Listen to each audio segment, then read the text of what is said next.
చంద్రబాబు నాయుడు గారికి విజ్ఞప్తి చేస్తున్నా, మా పాలమూరు రంగారెడ్డి ఎత్తిపోతలకు అడ్డం పడవద్దు, మా డిండి ప్రాజెక్టును అడ్డుకోవద్దు, మా కల్వకుర్తి, మా భీమా, మా నెట్టంపాడు, మా కోయిల్ సాగర్ మీరు అడ్డుకోవద్దు.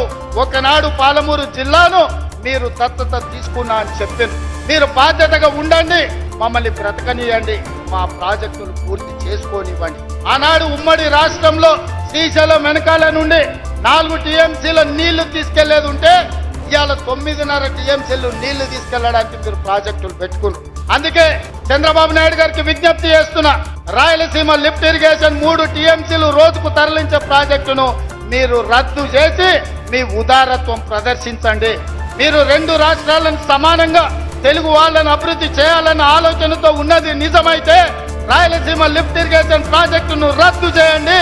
పాలమూరు రంగారెడ్డి ఎత్తిపోతల డిండి ప్రాజెక్టు, కల్వకుర్తి ప్రాజెక్టు, భీమా ప్రాజెక్టు, నెట్టంపాడు ప్రాజెక్టు, కోయిల్ సాగర్ ప్రాజెక్టులను పూర్తి చేయడానికి మీరు ఉదారంగా ముందుకొచ్చి మాకు సహకరించండి. మా పాలమూరు బిడ్డలు కృతజ్ఞత ఉన్నవాళ్ళు మీ మేలు మేము ఎప్పుడు మర్చిపోం. మీరు సహకరించకపోతే మేము చేసే విజ్ఞప్తులు చేస్తాం. మా విజ్ఞప్తులను మీరు వినకపోతే పోరాటం ఎట్లా చేయాలనో పాలమూరు తెలుసు. పాలమూరికి పౌరుషం ఉంది, పోరాటం చేసి సాధించుకునే శక్తి ఉంది. దానికి నాయకత్వం వహించే బాధ్యత నేను తీసుకుంటా సోదరులారా.